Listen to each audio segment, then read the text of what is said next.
Yan. Pahinga muna po si Inday. Medyo malayo-layo yung naabot ko. Naging consistent na po talaga yung pag-ehersisyo ko. Araw-araw talaga. Hindi ako pumapalya. Kasi para maging healthy na ulit tayo. Mahirap magkasakit, guys. Tapos yung mga dapat nating iwasang pagkain, talagang iniwasan ko na yung soft drinks, tapos yung ice cream, yung mga chips. Kinalimutan ko na. Ang kinakain ko na lang ay gulay at prutas. Tapos paminsan-minsan isda, chicken breast, tapos yung minsan beef, laman lang, hindi yung mataba. At ayun.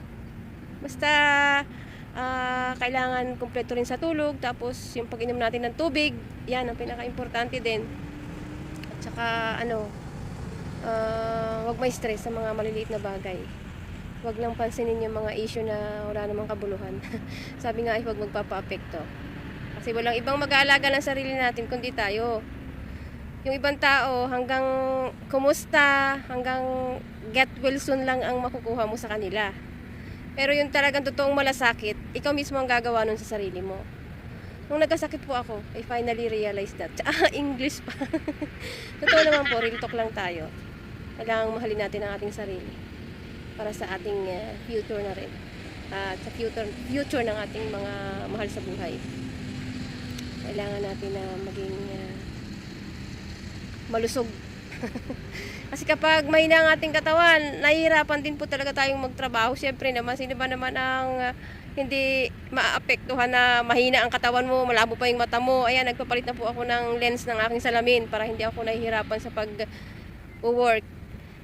So far naman po, yan, medyo nawala-wala na yung lagi kong pagkahilo. Dahil nga tumaas yung grado ng mata ko, kaya nagpapalit ako ng lens. So ayan. Kahit medyo magastos, hindi ko na iniisip. Kasi sa sobrang pagtitipid ko rin, yan din na nangyari. Wala rin. Kapag nagkaroon ka ng sakit, gagastos at gagastos ka din. So kailangan ilagay na rin lang natin sa lugar yung pagtitipid. Sobrang tipid ko po talaga dati. Nakikita nyo naman dati yung mga post ko, di ba? Laging tuyo na isda, itlog. Ay, hindi po tama. Sobrang maaalat. Kailangan balance diet po.